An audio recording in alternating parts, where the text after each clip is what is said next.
fazia o enternecido relato do seu passado, da sua vida de desamparo e miséria, e como agora sempre o seu pensamento rodava incessante em volta do seu rico amor, desnudava as mais íntimas pregas do seu sentir, punha da mais comovedora evidência a intacta virgindade da sua carne e a nívea pureza da sua alma.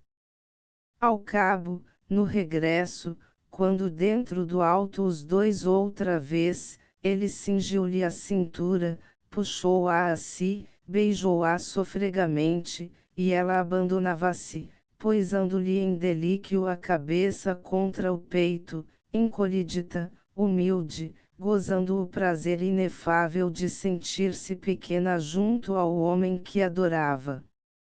Nos dias subsequentes, é de saber, a embriagadora China a repetir-se. Um e outro tinham o dia todo por seu, nem ela nutria agora maior empenho em buscar nova colocação, nem tampouco ele se interessava demasiado pelos negócios. Narcotizava-os a tirania mole do instinto, embalava-os, adormecia-os uma preguiceira onda de prazer.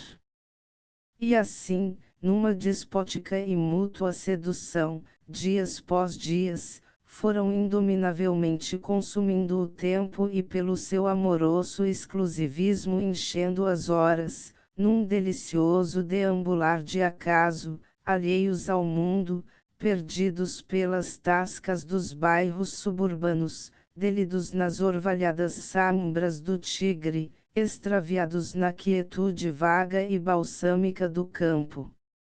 E este delicioso parênteses de sonho engrinaldava ó Luísa com um chancear cristalino e alegre, intervalado de carícias tão espontâneas e tão ardentes, que o inflamado Silveira não sabia por vezes a que sobre-humanas forças socorrer-se para enfrear a violência do desejo.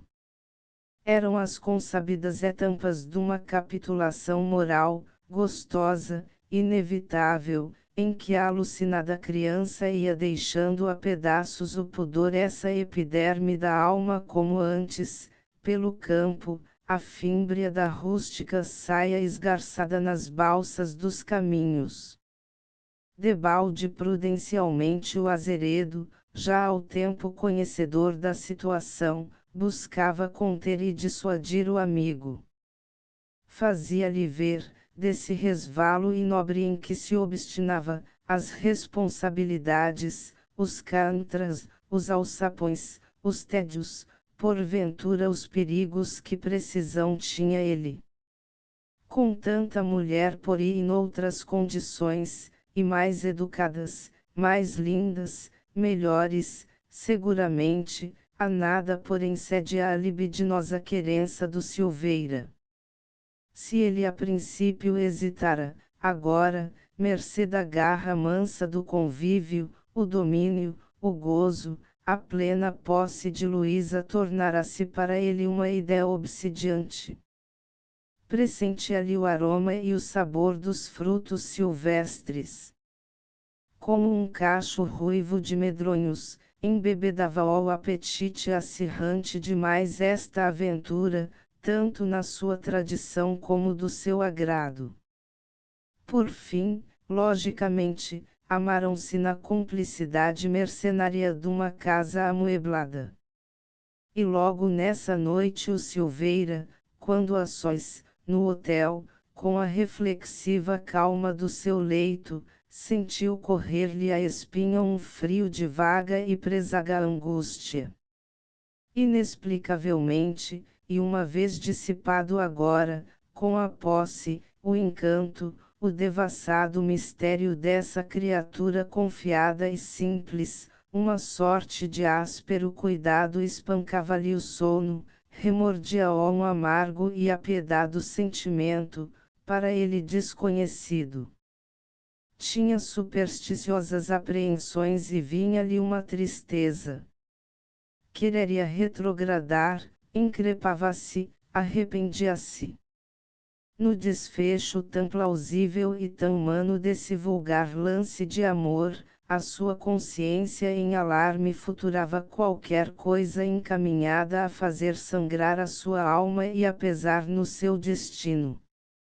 X mais ou menos o mesmo severo aspecto revestirão, no dia seguinte e quando inteirado do sucedido, os repreensivos comentários do Azeredo, que duramente increpou o amigo afinal havia caído na mesma estupidez de sempre. E para quê, no fim de contas? Porque não soubera reprimir-se, atalhar o mal a tempo, furtar-se, desertar, reagir.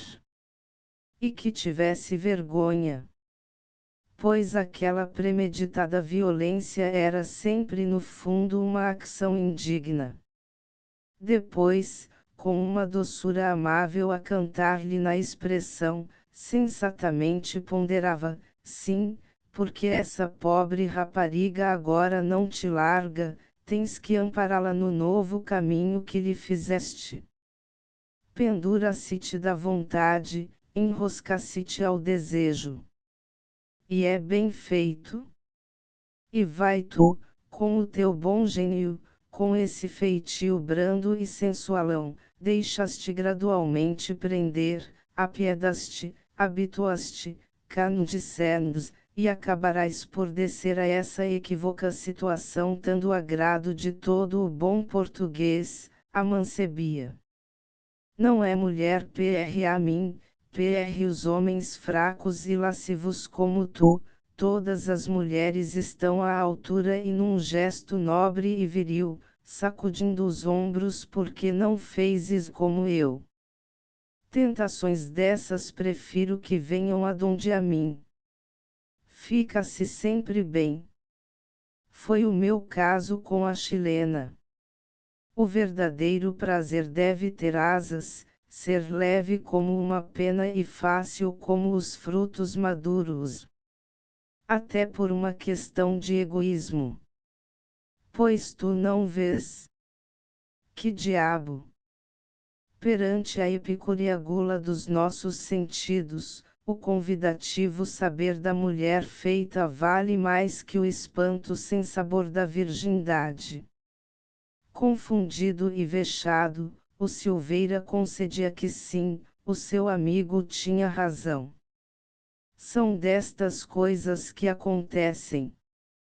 Já tinha que ser, mas logo, com desdenhosa arrogância, recobrando-se o que não valia a pena era dar ao caso maior importância. O que melhormente agora ali o interessava era ganhar plata. O mais, queria lá saber, aproveitando jubiloso a derivante, logo o Azeredo lhe disse que ainda na véspera, no Clube Progresso, o comendador Niatelo com todo o interesse lhe perguntara por ele. Tem estranhado a tua ausência e com razão. Nunca mais apareceste. O Silveira prometeu que iria naquela noite sem falta. E com efeito, cerca das 10 horas, aí entravam os dois à portada banal do clube, na Avenida de Maio. Transporta a modesta escalinata, em mármore branco e mosaico, e atravessando em cima um esguio vestíbulo envidraçado, cortaram logo para o primeiro salão, à direita, uma grande e bem esquadrada peça participando do simultâneo caráter de centro de conversação, fumoir, biblioteca e sala de leitura. O teto, alto e distante, era todo artesonado em bastos e simétricos caixotões de estuque lavrado, com abundância de oiros e relevos, pelo amplo lençol das paredes, forradas de uma espécie de brocado verde, de lã, com filetitos de ouro, penduravam-se aparatosas tabuletas emoldurando recompensas industriais, oleografias, espelhos, a lista impressa dos sócios e o plano policromo da cidade, embaixo, sobre o invernizado parquet, havia uma mesa enorme, pejada de jornais e revistas, e disseminavam-se em profusão as cadeiras, poltronas, sofás, causeuses e falteuios de toda a espécie, obrigado refúgio à modorrenta inércia de um avultado número de assistentes, dos quais alguns, raros, em traje de soirée ou smoking, porém a maior parte encadernados no comodismo plebeu do jaquetão, e todos com arrastado vagar discorrendo sobre triviais casos mundanos ou tricas valguers de negócios.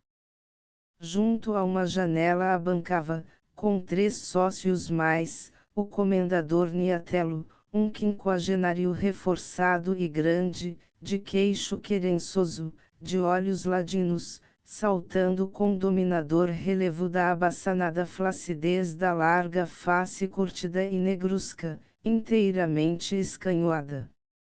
Mal que ele descortinou os 2 amigos, logo de chamá-los de longe com pratécteres acenos familiares, afectuosamente.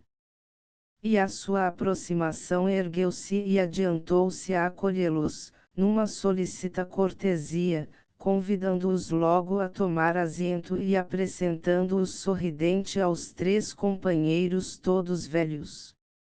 Vicente Alvear, descendente de uma antiga família colonial e herdeiro de uma grossa fortuna, era ainda uma bela figura marcial, com a solta elegância de movimentos que nos dá uma vida fácil.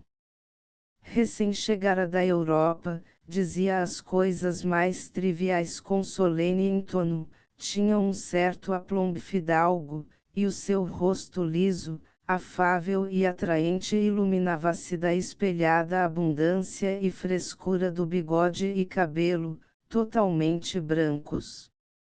Não assim José Pietronero, que desbarbado, esguio, pequenino, era a mais completa e flagrante realização de um destes grilhetas eternos do trabalho, vestindo pobremente, com a arisca silhueta repregada sobre si mesma, os olhitos cavilosos, a face rechupada e o chinó grisalho, recurvo o dorso como um cifrão, as mãos crispadas como garas. Finalmente, Pedro Urquiza era o mais galhardo e mocetão dos 3. Grosso, moreno, gordote, a cara opada e macia, o cabelo lustrado de óleos, as mãos molas e brunidas, era bem um tipo de puro e contumaz porteno, no corte arrogante do busto, no desempenho viril dos gestos, na linha imperativa da boca, entre voraz e insolente, na dura expressão do olhar, entre altaneiro e cínico. Trajava com afectação, de calça excessivamente curta, polainas, grande pérola na gravata e um cravo branco no olhar do jaquetão cintado. Foi ele quem imediatamente reatou conversa. Fazia a apologética enumeração das fabulosas riquezas naturais do país, postas agora a claro, os jazigos petrolíferos de Comodoro Rivadavia, as olheiras de Chubut, os incontáveis tesouros em minério da cordilheira. Tanta maravilha por ir assim a explorar. Tanta coisa misteriosa, ignorada, inédita, imprevista. No mundo não havia melhor. Parece-lhe então que todo esse sul da República, indagou ingenuamente Vicente Alvear, avançando o busto com interesse, é o nosso futuro Putaci, não há dúvida. Bem vê, o norte para a exploração intensiva é ainda demasiado selvagem, o centro está dando o mais que pode dar, de sorte que é para essas caudais de abundância do sul que deve de preferência voltar-se a nossa atenção e canalizar-se o nosso dinheiro. Parece que essa obra do carvão de Chubut é esse ancoento mascou o cauto Pietronero com frieza, franzindo desconfiado os olhos e apertando os braços. Como, anquento?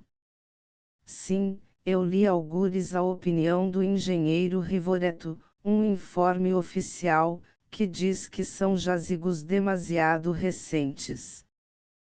Pelo contrário, acudiu o alvear com entusiasmo. Na Europa corre que é um carvão que pode competir com o melhor de Cardiff. Poderá, daqui a 1000 anos. Tudo isso são abomináveis maquinações e intrigas de tanto invejoso, tanto malfadado empatador que PR aí abunda, contestou indignado Pedro Urquiza. E com persuadente intimativa: não tenham dúvida, o valor das olheiras de Chubut, mas o valor actual, imediato, é enorme. Depois, há ainda os mananciais do Neuquén, há toda essa imensa e feraz Patagônia, e num ardor de patriótica exaltação, pondo-se em pé, com os lábios imperiosos, com uns olhos de vidente: creiam, meus amigos. Por tudo, até pela raça, é no sul que repousa o engrandecimento, é do sul que há de avassaladoramente romper e impor-se o grande futuro da República. E o dever de todos nós é, desde já, não só acompanhar, mas estimular esse portentoso fenômeno natural com as nossas melhores reservas de atividade, de inteligência e de numerário. Rodeou o grupo em duas passadas nervosas, e por fim, abatendo a mão sobre o ingerido ombro do Pietronero: você que diz? Este teve um instintivo estremecimento, e naquele gesto tão seu, de como quem defende a algibeira, encolhendo os braços todo dobrado: eu não sou ambicioso, não digo nada. Duvida? Tem receio? Não sei, não sei. Aquilo que tenho custou-me tanto a juntar, não diga isso. Um homem como você, dos do bom tempo, quando inesperadamente se acordava rico. Um felizão, que apanhou fortunas de mão beijada, sim, porém o meu amigo não atenta agora, com as reviravoltas da crise, enquanto os títulos eu tenho comprometidos, não toma em conta a imensidade de terrenos que eu comprei a 30 pesos o hectare, e que neste momento não valem 5. Ninguém mos quer. São injustificadas apreensões. Lá virá seu tempo. Virtualmente estou pobre. Uma girândola de incrédulos risos acolheu este lamento hipócrita. E a seguir, num generoso arranque de confiança, o alvear: pois eu cá, não? Eu estou meio tentado. O dinheiro que os meus me legarão, para que o quero eu? Senão para pô-lo ao serviço do meu país, ajudando-o e engrandecendo-me. Que essas novas empresas consigam do governo, pelo menos, o apoio moral, e o meu capital disponível estará com elas. Bravo! Meu nobre amigo!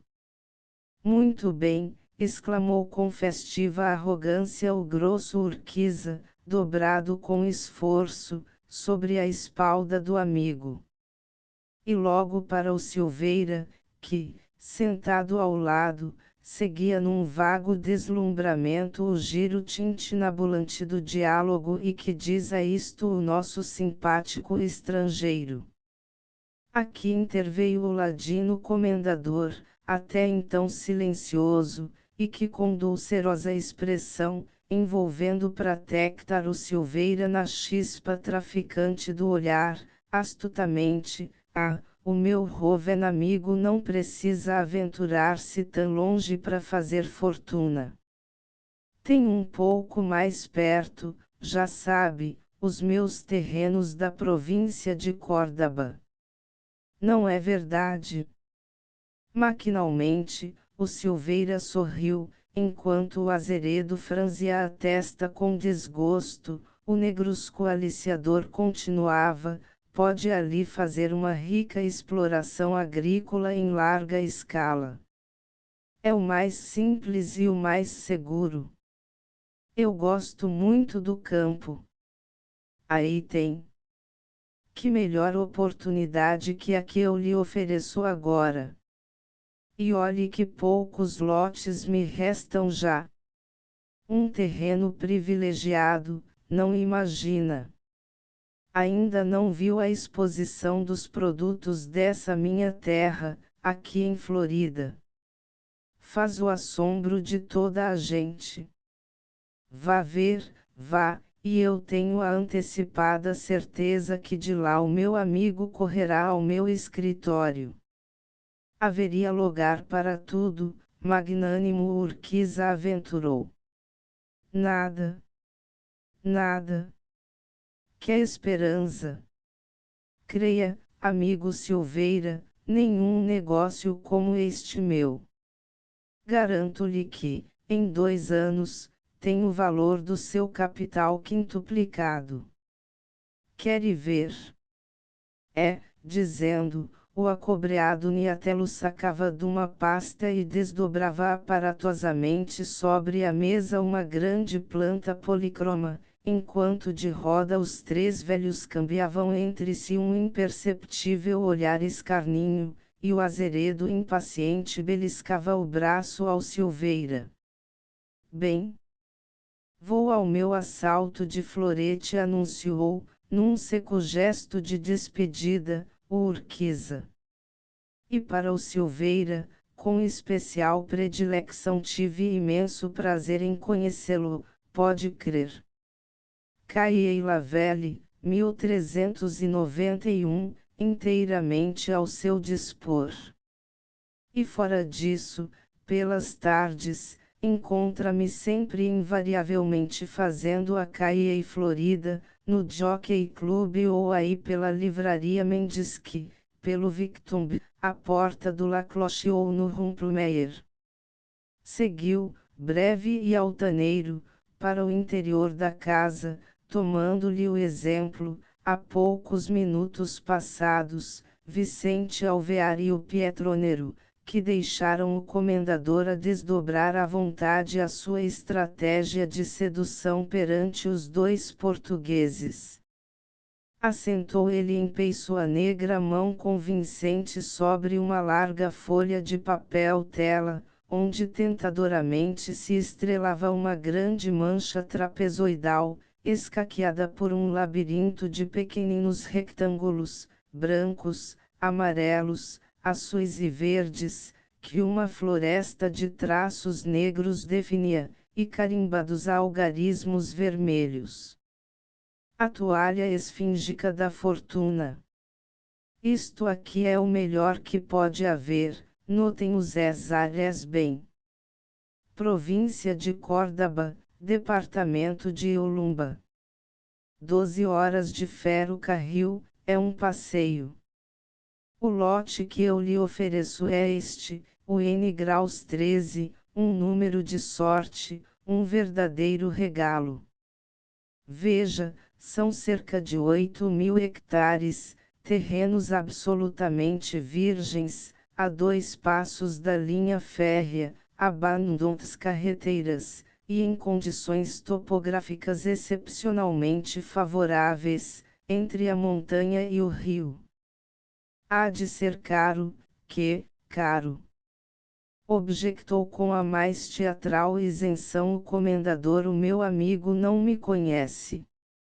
De tanta soma de terras aqui vendidas já eu tirei um lucro bastante compensador, de sorte que agora este resto, que não é um refúgio, senão um mimo, ceder-lhe-ei por nada, quase de graça.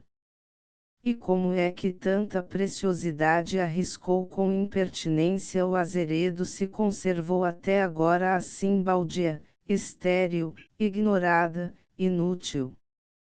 E um fenômeno vulgar em toda esta imensidade. Bem, mas em todo o caso este meu amigo, sem ver, sem se informar melhor, não pode assim de golpe comprometer-se, e por que não vão lá primeiro, certificar-se? Eu até estimo desnecessário, atalhou, num rasgo de quente decisão, o Silveira está posta de parte, por descabida entre nós, a questão de confiança depois a meia voz, para o Azeredo talvez convenha, e na hipnose ingênua do oiro, erguendo-se olhe, meu caro comendador, eu não resolvo nada de pronto, no entanto peço-lhe que me reserve o lote, que me dê um prazo. Só sendo muito curto, já vê, eu amanhã sem falta vou ver a sua exposição, e em seguida, em qualquer hipótese, passarei pelo seu escritório.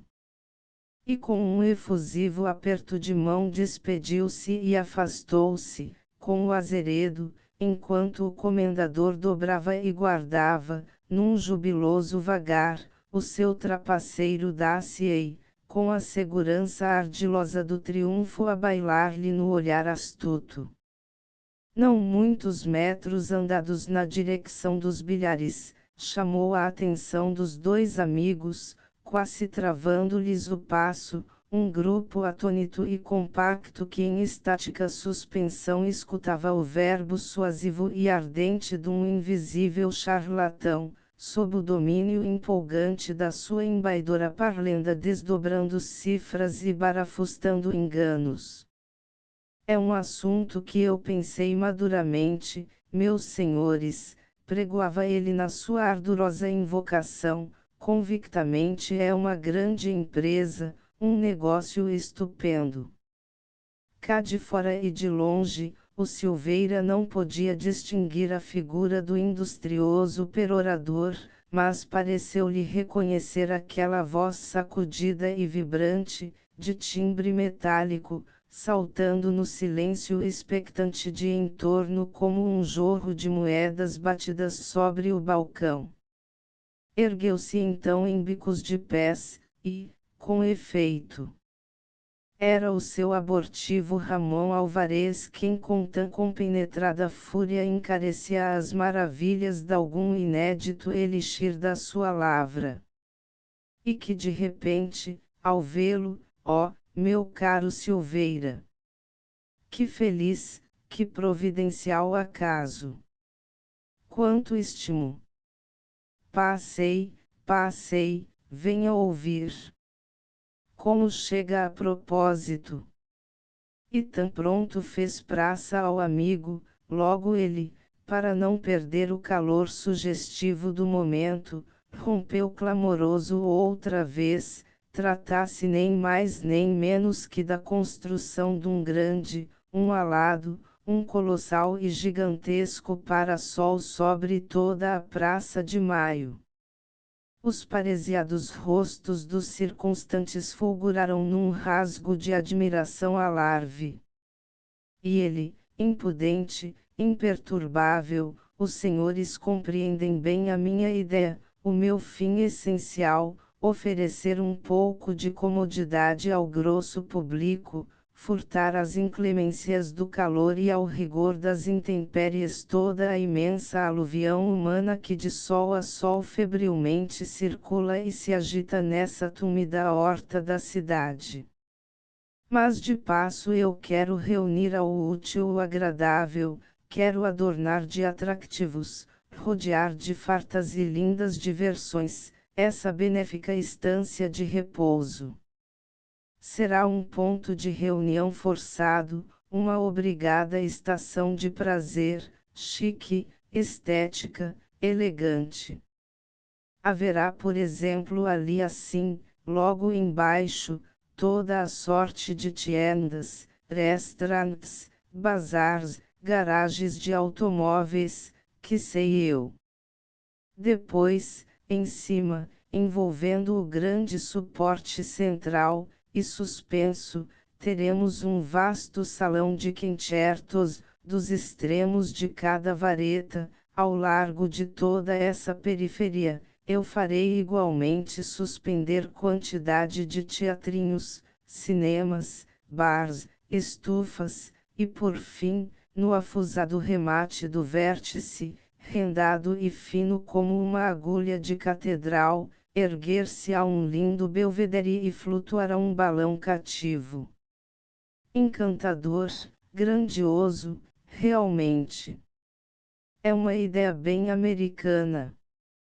Parecer-lhes a estranha, à primeira vista, ponderou o grotesco Alvarez, sorridente, pendulando a fenomenal cabeça com modéstia e no entanto nada de mais exequível, de mais oportuno, de mais simples, de mais a propósito. Mas por entre o coro basbaque dos aplausos algumas birrentas dúvidas surgiam. Acho um plano em demasia arrojado. Impraticável talvez, como, impraticável, de salto o Alvarez acudiu, com o frio cobalto dos olhos súbito incendido ao contrário, hoje, com o ferro e o cimento, é tudo quanto há de mais fácil. A mim parece-me a renovação da cômica façanha do homem das botas, com a diferença que esta não custou dinheiro, disse em surdina para o Silveira o Azeredo. E a forma prática de o realizar, interpelou um ouvinte mais rebelde. A municipalidade consentirá. Já obteve a concessão do exclusivo.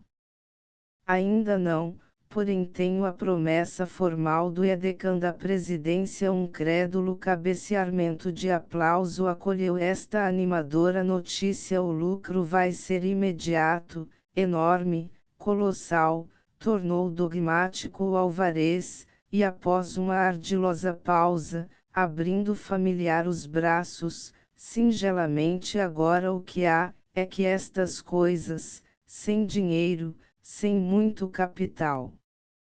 Eu só não posso. Pensei numa sociedade por ações, de 100 pesos, cobráveis em 2 prestações. Está ao alcance de todas as bolsas.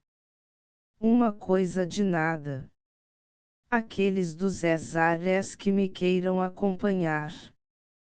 Entretanto, nas folhas do providencial Carney que um solícito corredor ia fazendo adrede circular pela assistência, choviam abundantes as adesões e as rubricas dos subscritores. O Silveira inscreveu-se com 100 ações, levado na rútila asa dos seus sonhos de fortuna. Na manhã seguinte, tomado de plutonômica impaciência, ele aí ia visitar, em Caia e Florida, o tão apregoado mostruário agrícola do comendador. À distância de mais de meia quadra, já ele distinguiu um grosso grupo de mairens, na sua curiosa inquirição colados com avidez à montra, tomando o passeio e daí alastrando ainda em arrelienta cauda pela rua. Tanta soma de interesse foi para o hipnotizado Silveira mais um estímulo. Estugou o passo, e, breve, a poder de firmeza e de decisão, pedindo venia, acotovelando, rompendo, atropelando, logrou alcançar o posto de exame desejado, um perfeito deslumbramento. Distribuída com arte e comando superabundante a vidreira, havia a mais tentadora profusão de bulbos, de sementes, de frutos, leguminosas e gramíneas de toda a sorte e tudo soltamente luxuriando em cores sadias e brunidas, em túmidas e aveludadas curvas, em farturas ressumantes, escarolados cofres da abundância, gordos, frescos, viçosos, grandes como ele nunca vira igual. Alguns eram de uma corpulência descomunal, verdadeiros prodígios da natureza. Havia ali batatas grandes como melões, melões que pareciam abóboras, abóboras que eram como as torres da Senhora dos Remédios ou do Bom Jesus, na sua terra. Seguramente, na última exposição promovida pelo Vilarinho de S. Romão no Palácio de Cristal, e que tão falada foi, não aparecera nada capaz de se comparar com isto. Era uma possança paradisíaca que metia positivamente num chinelo os afamados feijões e as couves de S. Cosme, os pêssegos do Varosa ou os calumbros de Lamego. Que portentosa produção e que privilegiada terra! Nem todos pareciam, entretanto, manter esta corrente ingênua de sentir, no heterogêneo grupo da assistência. Que outro dito mordaz passava dissimulado ou esfuziava escarninho, alguns rodavam num propósito manifesto de troça, assobiando, e mesmo junto à orelha do indignado Silveira, alguém ouve que, franzindo o nariz, com implicativo acento exclamou, A mim parece-me isto um conto do vigário. O Silveira sentiu ganos de contraditar a blasfêmia, e sobranceiro a este deletério contágio, como um decisivo gesto do seu protesto pessoal a tanta soma de imbecilidade e ingratidão, subitamente, deixou por seu turno a vidreira e seguiu na pressurosa demanda do comendador não fosse algum mais diligente e esperto antecipar-se-lhe, e adquiriu para si o famoso lote N graus 13. 8.000 hectares de terra virgem, a 10 pesos o hectare. Um ovo por R$1. Um negócio de mão cheia. Descontado este dinheiro, mais o capital que arriscara na Sociedade Internacional de Seguros, e o custo das 100 ações, do dia anterior, não lhe restava já do seu parco patrimônio, feitas bem as contas, mais do que com que viver, e bem escassamente, quando muito, por um ano. Oh, mas que importava isso, se dentro em poucos meses, seguramente, ele dos seus esplêndidos negócios ia colher rios de dinheiro, bem bom. Bem bom, dizia-se, esfregando as mãos, sorridente é um dito este bem certo, que há males que veem por bem. Afinal, em boa hora viera. Ia fazer a América, veriam.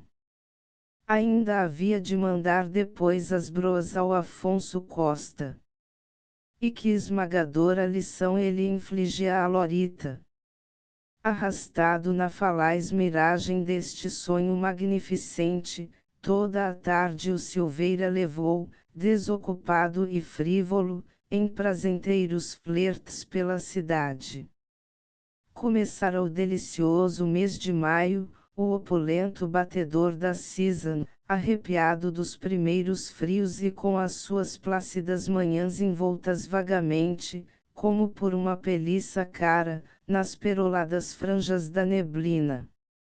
Apetecia o conforto caseiro e lembrava, gratamente, o sopro morno dos calentadores, o efusivo calor das recepções mundanas, o tépido e sensual ambiente das veladas, dos concertos, dos bailes, dos teatros. Haviam-se inaugurado já os selectos tés dominicais do Plaza, e os aristocráticos cartazes com o elenco do Colón tenorinavam líricas tentações pelas esquinas. Ao longo da Avenida de Maio, limpa já de rupturas, porém ciscada a trechos pela chuva outonissa da folhagem dos seus plátanos, várias brigadas de obreiros lidavam regulamentarmente, desdobrando tubagens, firmando plintos, marchetando escudos, aprumando postes, bandeiras, mastaréus, pendurando sanefas de lames e articulando pórticos de ripado, para as próximas iluminações das festas da Independência. E tornavam a aparecer as equipagens de preço, e pelas ourivezarias e casas de modas cruzavam, em vagarosa importância, as grandes figuras conhecidas. Era lá gente bem da grande cidade que, de novo, condescendia em mostrar-se, era um novo ciclo da sua ostentosa vida social a definir-se. Opulências, brilhos, vertigens, intrigas, caprichos, loucuras, traições, amores. Era a lampejante renovação de mais um desses embriagadores remolinhos de fortuna, de engano e de prazer em que o aturdido Silveira estava disposto agora a deixar-se envolver, pronta e avassaladoramente. Ora, justo no dia seguinte, primeira terça-feira do mês, os Wiemeyer recebiam. Às 6 da tarde, lá estava pontualmente o Silveira à portita discreta e esguia desse modesto rés do chão da Caia e Paraguai.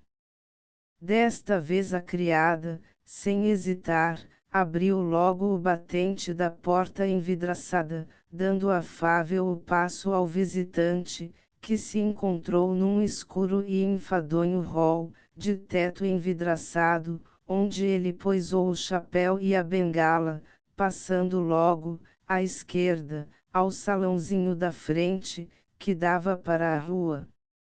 Aí, sobre um coçado sofá, no lugar de cerimônia, espapavam-se duas assaz ponderáveis matronas, amplas e obesas, de negro, com muitos bandos e pérolas, atendidas solicitamente pela dona da casa.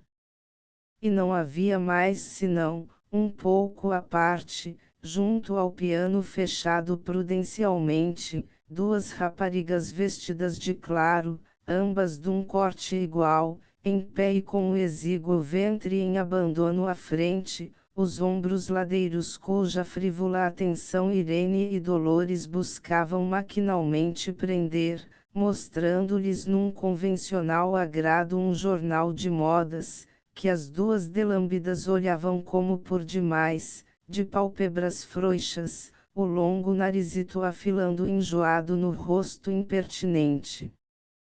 Fez naturalmente sensação a imprevista entrada do Silveira, cortando assim de improviso a sorna frialdade do pequeno círculo feminino.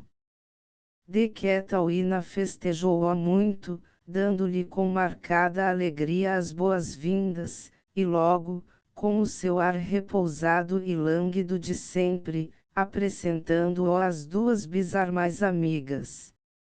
A seguir, o Silveira dirigiu-se a cortejar o apartado grupo das quatro jovens, que lhe acenavam com sorrisos, e então, ao defrontar-se com Irene, estremeceu e sentiu que lhe banhava a espinha um frio de estranheza. Olhava, olhava e não queria crer. Estava mais alta, mais dura e mais forte, engrossara deploravelmente. Parecia-lhe outra, desagradava-lhe, desconhecia-a. Já de Catalina o chamava afetuosamente, ajeitando-lhe cadeira a seu lado, e o desencantado Silveira não conseguia confortar-se do seu desgosto nem repor-se do seu espanto. Sofria a mais amarga e dolorosa decepção. Que era feito então dessa alada e fugidia figura de há 2 meses antes? Que lance cruel do azar ou que tirania estúpida de raça lhe haviam assim desfeito o encanto ideal dessa visão bendita, durante a viagem? Ele estava a ver. Perderá a sua linha fidalga, aquele soberbo ar de palmeira imperial, na sua aérea esbeltice, na sua altívola frescura. Tinha agora uns ombros quadrados e roliços, um pulso de cavador, uma anca rotundamente animal, espatinados os seios, a pele ardida, as feições empastadas e sob o queixo fazia refegos. Como fora aquilo, em tão pouco tempo. Entretanto, de Catalina, sem poder dar-se conta desta arreliadora surpresa do Silveira, carinhosamente interpelava-o como tinha ele passado durante todo aquele tempo. E Buenos Aires que lhe parecia, impaciente e distraído, o Silveira arrastava quaisquer vagas banalidades. E logo muito ulcerosa a mãe Wimmeyer que eles é que nunca poderiam esquecer tão bom amigo. Falavam nele todos os dias. E que haviam recém-chegado. Dolores estivera com o pai em Salta. Irene, não? Essa era mais regalona, acompanhará a mãe no Tigre. Nunca o vimos por lá, aqui acudiu naturalmente Irene todos os dias à espera. Com o ar humilde e contrito, quase vexado, o Silveira balbuciou que, com efeito, confessava o seu pecado, mas nunca tinha ido ao Tigre. Como? E ainda o diz, reprimendo-o, a fazer de agastada, a doutoral mãe de Irene não podemos perdoar-lhe semelhante falta. A nossa melhor estância de verão. Nem a Suíça. Dito por todos. O Tigre é lindo, acudiu com ênfase uma das paparretas de junto do piano, aproximando-se. A minha filha deu-se muito bem por lá, tornou de Catalina erguia-se muito cedo, todo o dia ao ar livre, pescava, montava a cavalo, remava muito. Não vê como lhe fez bem. Neste preciso momento, Irene aproximava-se do Silveira e vinha oferecer-lhe uma chávena de chá, corando ligeiramente, com a sua habitual singeleza. E posta assim, natural e simples, diante dele, revelava numa irrecusável eloquência esse súbito e passivo avatar burguês da sua figura. Não era nada já a esquiva e patrícia silhueta ideal do Elmeria, antes, entre tantos, um rebarbativo exemplar mais de fêmea prolífica e segura.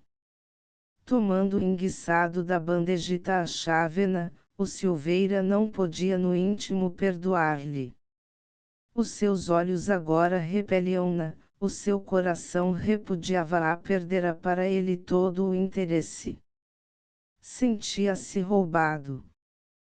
Contudo, atencioso e galante por instinto, dos lábios frios ia deixando, com importante pausa e um pouco à toa, escapar seus lisonjeiros comentários sobre a sociedade e a vida portena, frisando a tempo a sua impressão e destramente sublinhando de admirativas frases o tiroteio vago de perguntas com que o pequeno círculo feminino o assediava todas agora em interessado grupo rodeando-o, e as raparigas já com desabusada familiaridade depois que souberam que ele não era casado.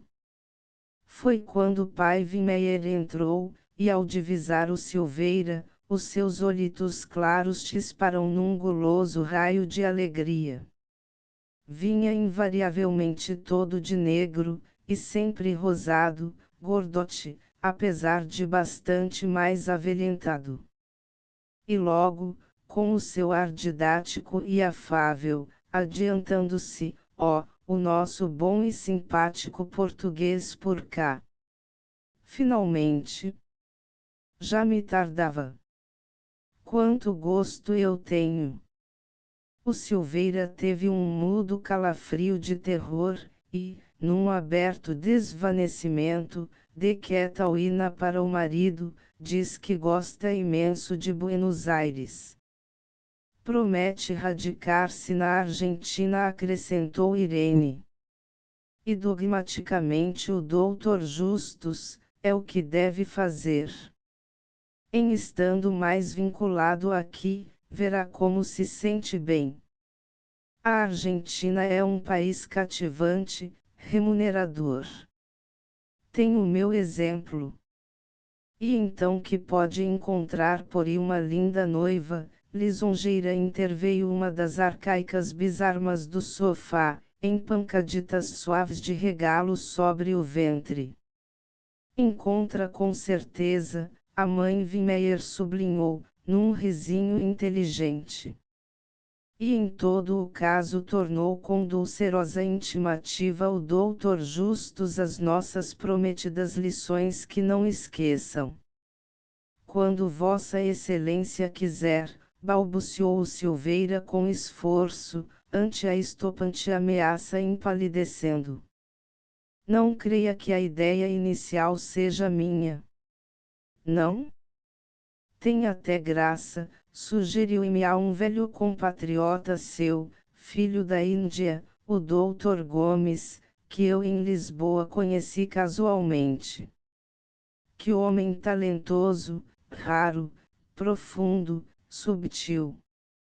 Era uma figura estranha e insinuante, com os seus agudos olhos de vidente, as suas atitudes estáticas de faquir, a sua cútis de bronze oxidado, a sua longa barba messiânica.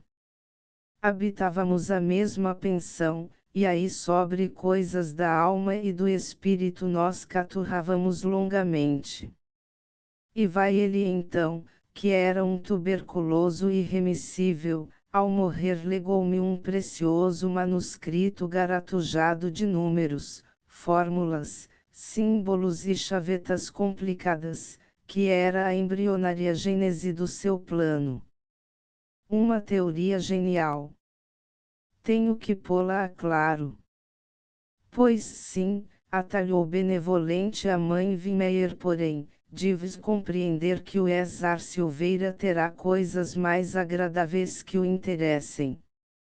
Na sua idade, ainda um rapaz, protectora reforçou a dama suave do regalo. Há tempo para tudo. Não é certo? Como não? Maquinalmente o Silveira aqueceu. E como neste momento uma das grossas figuras do sofá se ergue-se para sair, ele despediu-se também, com a promessa de voltar pronto, e deu-se pressa em alcançar a rua. Ansiava por ver-se a salvo, dali bem longe. Ia na resoluta disposição de tão cedo não voltar. Desta aziaga mansão de desencanto e horror concorriam simultaneamente a distanciá-lo a birra pedagógica do pai e o engrossamento prosaico da filha. Chegado ao hotel, o Silveira encontrou um cartão do Conde Ameglio, com 2 linhas amáveis reclamando a sua presença. Pedia-lhe que passasse pelo local da sua exposição, Caia e Viamonte, e iriam depois à casa os dois tomar chá. Com a condessa a primeira impressão foi de encantado alvoroço. Num sugestivo instante, o seu insatisfeito apetite evocou, reviu e enroscou-se a deliciosa imagem da irlandesa, fazendo-lhe saltar nos nervos tispos lúbricas de desejo.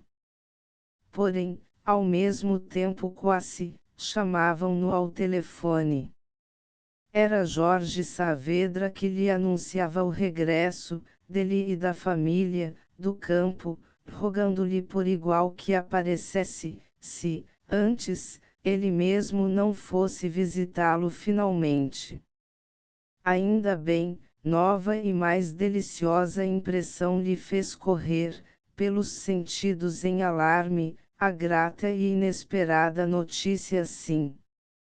Porque a volta dos Saavedras significava que teria vindo também Maria Mercedes.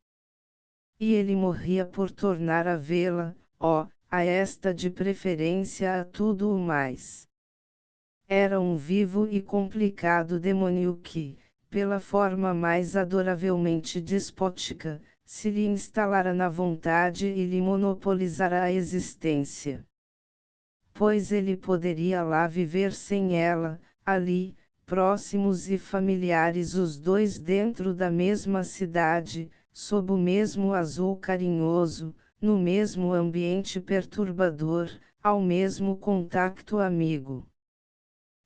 Depois, tinha contas que ajustar com ela.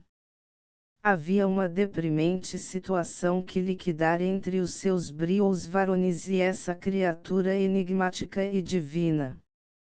Assim duplamente lhe impunham o seu coração machucado e o seu amor próprio ferido.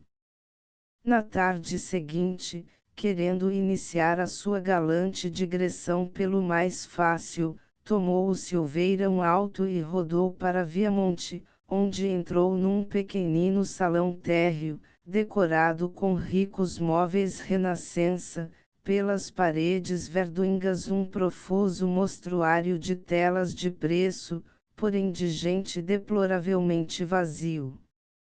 Na desconfortante solidão daquela fracassada armadilha artística apenas, lenta e merencoriamente, se movia o dono da casa, uma baça figura loira, de olhos claros de porcelana, barbicha em ponta e lunetas, e o cabotino améglio, astutamente cingido ao crítico de arte de La Nación, a quem com loquaz intimativa, num atropelado desbarato de grossos gestos e frases feitas, buscava alarvemente encaminhar a atenção e subornar o critério. E depois que este partiu, o mesmo conde, agora absolutamente só com o Silveira, e no íntimo vexado por aquela evidenciação patente do seu rotundo insucesso, contudo assumia atitudes de importância, e num desvanecido ar superior, os olhos negligentes na face cínica, passando a mão pelo cabelo, atribuía, fato e altaneiro, o facto a um mesquinho concurso de causas bem inferiores ao seu alto propósito. E enumerava com desdenho pouco adiantado da estação, a crise, a incultura geral, o retraimento invejoso dos artistas, a hostilidade surda da imprensa. Passado pouco tempo, e ninguém havendo a atender, os dois retiraram e dirigiram-se ao pensionato Pelintra que os de Paoli ocupavam, na Praça do Congresso. Aí, das paredes roçadas e encardidas, quase totalmente nuas, apenas agora pendiam, destacando sobre uma medíocre miuçalha industrial, uma pequena paisagem de realce e o bárbaro retrato da condessa. Esta acolheu o Silveira naturalmente, com um risinho afável mas sem calor, sem a mínima demonstração expansiva, com uma frieza exasperante, fechada outra vez naquela expressão calma, aliada e infantil que a bordo, era para o insofrido galã o maior encanto e o melhor estímulo. Falaram ligeiramente sobre uma quantidade de coisas indiferentes e banais. O Silveira fez o pitoresco relato da sua estada no campo, e por fim, como o diálogo voltasse naturalmente a recair sobre a digressão artística do conde e o seu resultado econômico, este num abandono de familiar confiança, manifestou ao amigo que, devia dizer-lhe com franqueza, as coisas não lhe corriam nada bem. Estava por completo desalentado, não tinha vendido nada. Parecia-lhe aquilo um país de pedantes e impasters e numa autorrevelação inconsciente tudo puro charlatanismo. Parada, conforme eles diziam, porém no fundo nada de quantioso, de firme, de sólido. Queria ele saber. Esse belo coro que ele ali havia visto, mandara-o, a pedido do milionário Spantuzzi, o célebre colecionador, à casa dele, para o estudar devagar, para se inteirar melhor, para ver, cruzava indignado os braços. Isto havia 2 meses. O tempo fora passando. Era pra considerá-lo vendido, não era verdade. Pois que agora lhe devolvera o quadro, com uma carta muito seca, dizendo que afinal Coru não era dos pintores da sua predileção, e que já tinha 3, e que por isso resolvera não comprar. Abria numa irritação os braços, e sacudindo a cabeça com dignidade e erguendo-se, acremente, e tudo o mais assim. Há 3 meses, apenas, em Buenos Aires e já gastei 15.000 francos. E lucros nenhuns. Um pavor. Em má hora vim aqui. Que tremenda desilusão. Vou retirar breve seguramente. Deplorando-o com sinceridade o Silveira, e num instintivo terror aproximando a sua sorte da do conde, tentava confortá-lo. Porém, súbito, este, aplacado, risonho e com afável singeleza, a mão interesseira estendida à parede, o seu quadrito ali está. Para onde quer que lhe o mande? O Silveira estremeceu. Nem ele se lembrava já. E contudo não havia meio, agora, de furtar-se decorosamente àquela polida insinuação, que para o seu caráter valia uma intimação formal. Que enormidade iria ele cobrar-lhe? Alguns 2 ou 3 mil pesos, estava a ver. Um rombo muito sofrível no seu já tão reduzido capital, um saque não previsto que lhe desequilibrava o orçamento. E é que não havia remédio. Numa retracção íntima de terror, ele increpava-se duramente pela sua imbecilidade, dava ao diabo o azarento acaso deste conhecimento. Porém, breve, a sua proverbial imprevisão a fazer-lhe bailar no espírito aquela suculenta miragem das abóboras e dos melões do lote N graus 13. Providencial compensação. Que importava o resto?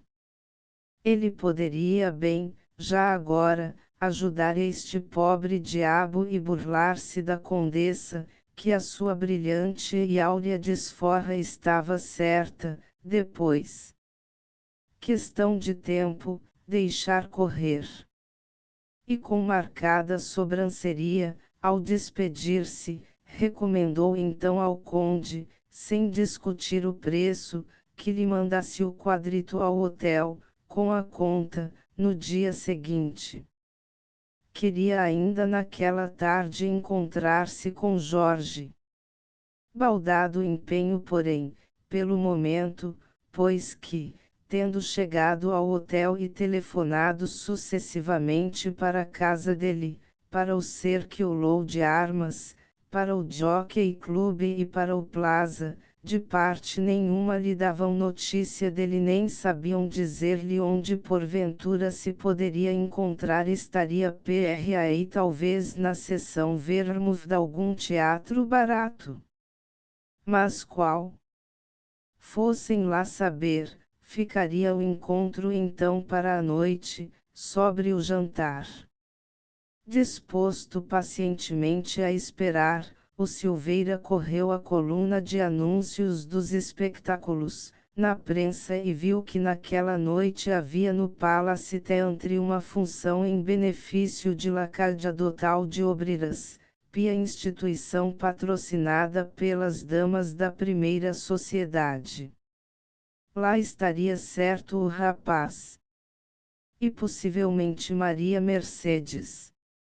Alentado por este desejo e enardecido por esta esperança, logo que acabou de comer, o Silveira saiu. Mal havia dado porém, confiado e quente, os primeiros passos, e logo à esquina da quadra seguinte, ei-lo que se defronta súbito com Luísa, a qual buscou simular um encontro de acaso, mas que, tímida e inexorável, mais uma vez o estava dali espiando, seguramente. O Silveira teve um claro sacudimento de arrelia, e brusco e hostil, plantado com dureza frente à sua adorável e simples amiguita, fitando-a com império: que fezes tu aqui?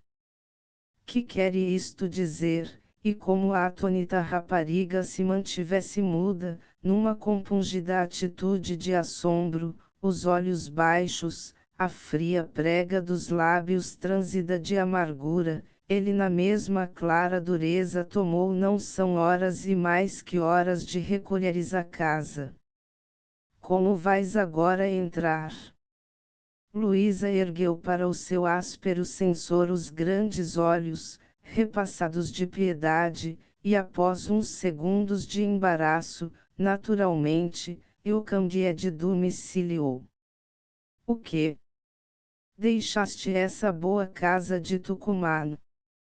Que fizeste tu por lá? Eu nada, senhor. Puseram-te na rua.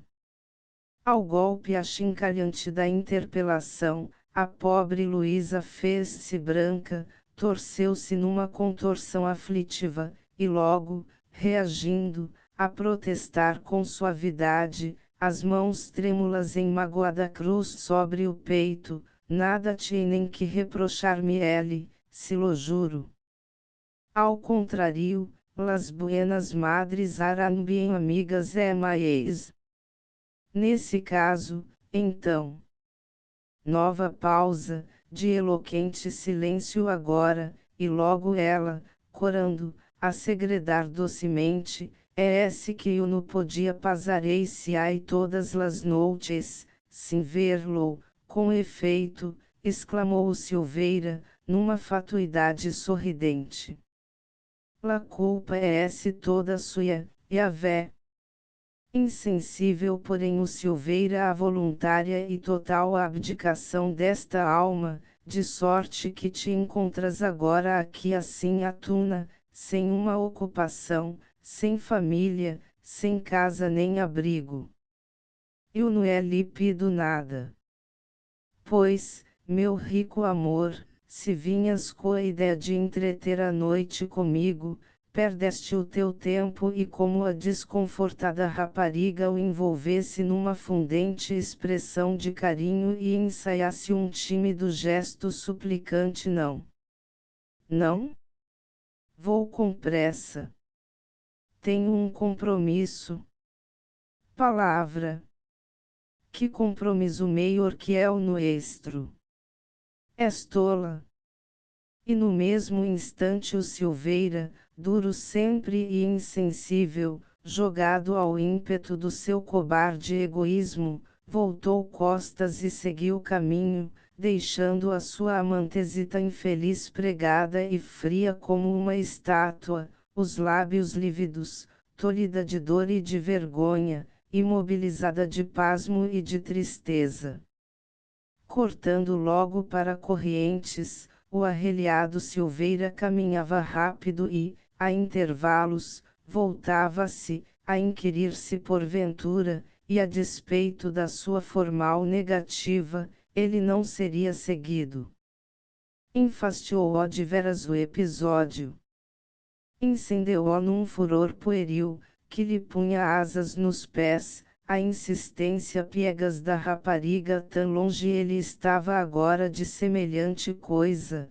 3 dias havia que não sabia dela, buscando insensivelmente furtar-se e fechar impunemente o ciclo de mais esta fugaz aventura com o selo cômodo do ouvido, porque era uma maçada, no fim de contas, a peganhice infantil dessa Ceresma. Boa rapariga, não havia dúvida. Mas também as moças que ele, na sua terra, tivera a sorte de arrastar a uma torpeza igual, eram boas como esta, e mais dóceis, mais razoáveis. Sabiam medir distâncias, compreendiam a situação. A breve trecho, eram elas as primeiras a anular-se, voltavam ao que eram e não o importunavam mais, conformavam-se sem lamúrias e deixavam-no em descanso.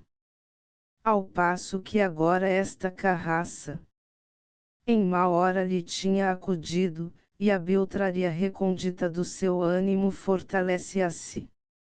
Erguia a cabeça com jubiloso arreganho e caminhava mais apressado. Porém a espaços, não obstante, se num claro de grata recordação a sua alma evocava a cândida imagem de Luísa, crescia-lhe súbito no íntimo uma onda de condoída ternura, que o envolvia, que o abrandava, que o fazia arrepender-se e parar no caminho. E ele lhe via então, em num furor pueril, que lhe punha asas nos pés, a insistência piegas da rapariga tão longe ele estava agora de semelhante coisa, 3 dias havia que não sabia dela, buscando insensivelmente furtar-se e fechar impunemente o ciclo de mais esta fugaz aventura com o selo cômodo do ouvido porque era uma maçada, no fim de contas, a peganhice infantil dessa Seresma. Boa rapariga, não havia dúvida. Mas também as moças que ele, na sua terra, tivera a sorte de arrastar a uma torpeza igual, eram boas como esta, e mais dóceis, mais razoáveis. Sabiam medir distâncias, compreendiam a situação. A breve trecho, eram elas as primeiras a anular-se, voltavam ao que eram e não o importunavam mais, conformavam-se sem lamúrias e deixavam-no em descanso. Ao passo que agora esta carraça, em má hora lhe tinha acudido, e a biltraria recôndita do seu ânimo fortalecia-se. Erguia a cabeça com jubiloso arreganho e caminhava mais apressado.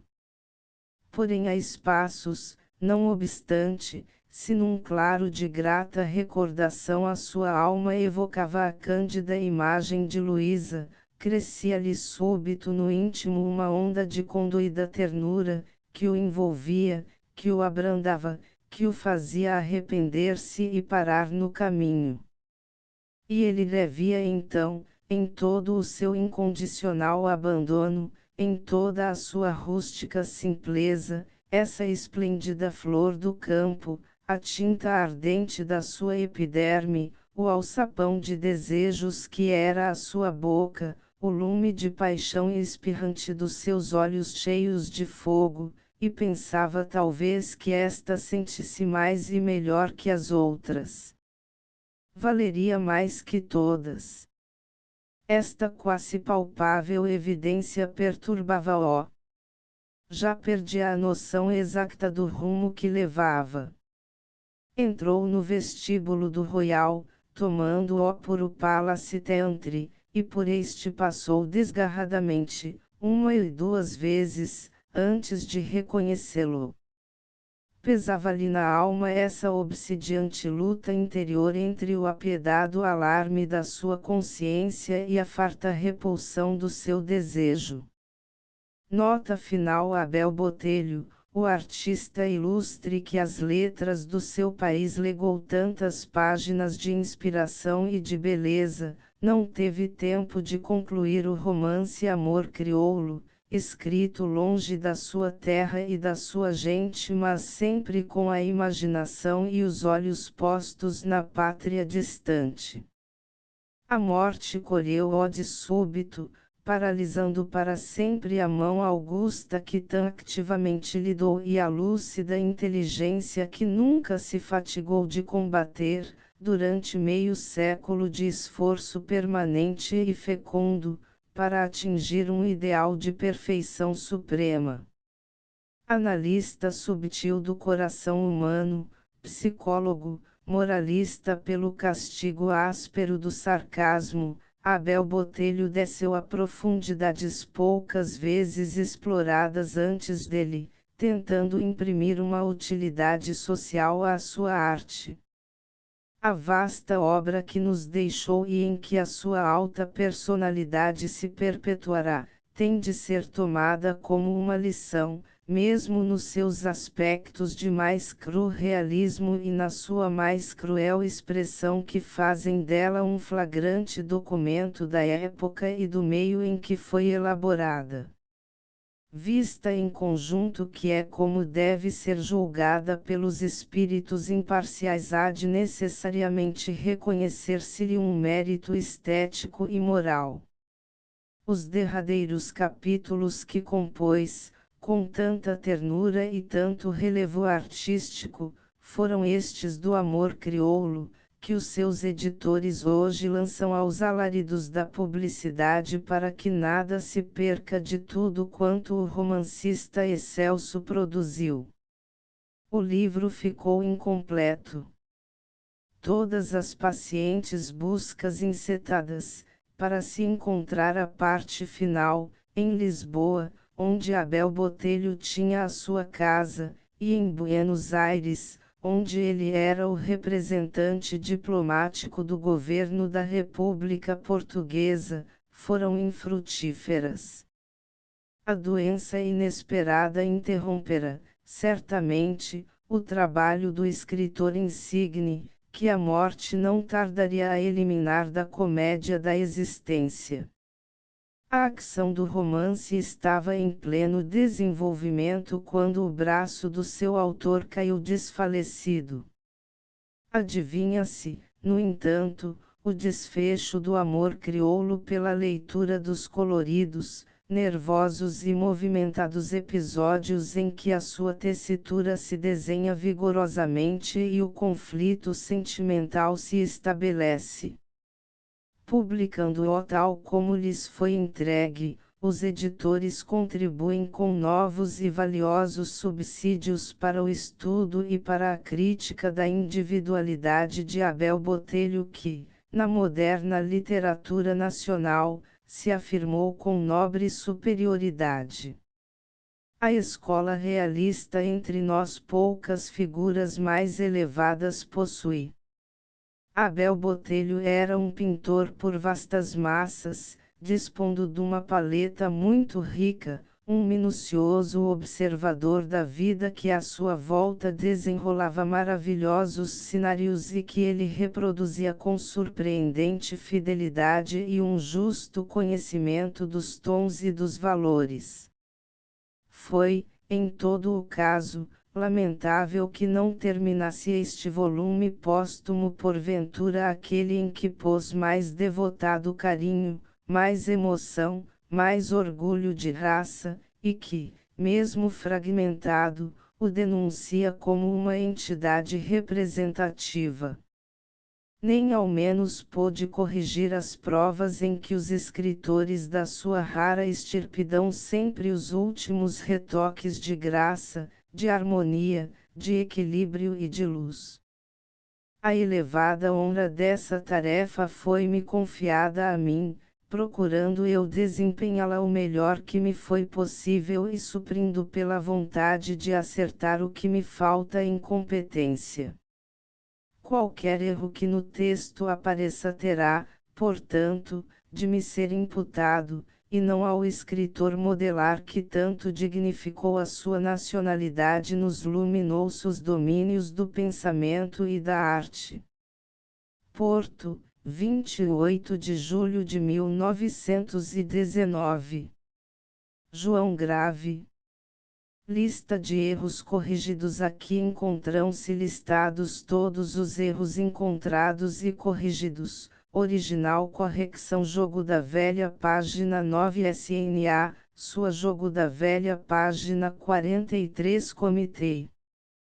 Camite Jogo da Velha página 118 Familiaridade cativante. Familiaridade cativante Jogo da Velha página 118 Erudição, Erudição Jogo da Velha página 124 Atropelada, Atropelada Jogo da Velha página 214 Contornos, Contornos Jogo da Velha página 249 Este Jogo da Velha página 253 Próprio Jogo da Velha página 337 Silveira. Silveira Jogo da Velha página 377 sobre a pontuação em alguns casos foi substituída, pontos por vírgulas e 2 pontos por ponto e vírgula, e vice-versa, conforme se verificava errada a sua utilização. Asterisco End of the Project Gutenberg e-book Amor Crioulo Update the editions will replace the previous one, the old editions will be renamed. Creating the works from print editions not protected by US copyright law means that no one owns a United States copyright in these works. So the foundation, and you, can copy and distribute it in the United States without permission and without paying copyright royalties. Special rules, set forth in the general terms of use part of this license, apply to copying and distributing Project Gutenberg trademark electronic works to protect the Project Gutenberg trademark concept and trademark. Project Gutenberg is a registered trademark, and may not be used if you charge for an e-book, except by following the terms of the trademark license, including paying royalties for use of the Project Gutenberg trademark. If you do not charge anything for copies of this e-book, complying with the trademark license is very easy. You may use this e-book for nearly any purpose such as creation of derivative works, reports, performances and research. Project Gutenberg e-books may be modified and printed and given away. You may do practically anything in the United States with e-books not protected by US copyright law. Redistribution is subject to the trademark license, especially commercial redistribution. Start, full license. The full Project Gutenberg license please read this before you distribute or use this work to protect the Project Gutenberg trademark mission of promoting the free distribution of electronic works, by use or distributing this work, or any other work associated in any way with the phrase Project Gutenberg. You agree to comply with all the terms of the full Project Gutenberg trademark license available with this file or online at www.gutenberg.org/license. Section 1. General Terms of Use and Redistributing Project Gutenberg Trademark Electronic Works 1.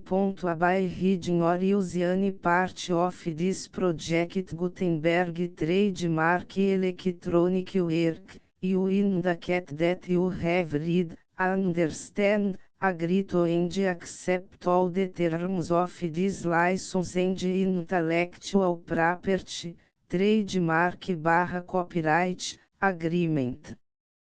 If you do not agree to abide by all the terms of this agreement, you must cease use and return or destroy all copies of Project Gutenberg trademark electronic works in your possession. If you paid a fee for obtaining a copy of your access to a Project Gutenberg trademark electronic work and you do not agree to be bound by the terms of this agreement, you may obtain a refund from the person or entity to whom you paid the fee as set forth in paragraph 1.8. 1.b Project Gutenberg is a registered trademark. It may only be used on or associated in any way with an electronic work by people who agree to be bound by the terms of this agreement. There are a few things that you can do with most Project Gutenberg trademark electronic works even without complying with the full terms of this agreement. See paragraph 1.c below. There are a lot of things you can do with Project Gutenberg trademark electronic works if you follow the terms of this agreement and help preserve free future access to Project Gutenberg trademark electronic works. See paragraph 1.i below. 1c. The Project Gutenberg Literary Archive Foundation, the foundation or PGLAF, owns a compilation copyright in the collection of Project Gutenberg trademark electronic works. Nearly all the individual works in the collection are in the public domain in the United States. If individual works are not protected by copyright law in the United States and you are located in the United States, we do not claim a right to prevent you from copying, distributing, performing, displaying or creating derivative works based on the work as long as all references to Project Gutenberg are removed. Of course, we hope that you will support the Project Gutenberg trademark mission of promoting free access to electronic works by freely sharing Project Gutenberg trademark works in compliance with the terms of this agreement for keep the Project Gutenberg trademark name associated with the work. You can easily comply with the terms of this agreement by keep this work in the same format with its attached full Project Gutenberg trademark license when you share it without charge with others. 1.d. The copyright laws of the place where you are located also govern what you can do with this work. Copyright laws in most countries are in a constant state of change. If you are outside the United States, check the laws of your country in addition to the terms of this agreement before downloading, copying, displaying, performing, distributing or creating derivative works based on this work or any other Project Gutenberg trademark work. The Foundation makes no representations concerning the copyright status of any work in any country other than the United States. 1.e Unless you have removed all references to Project Gutenberg, 1.e1.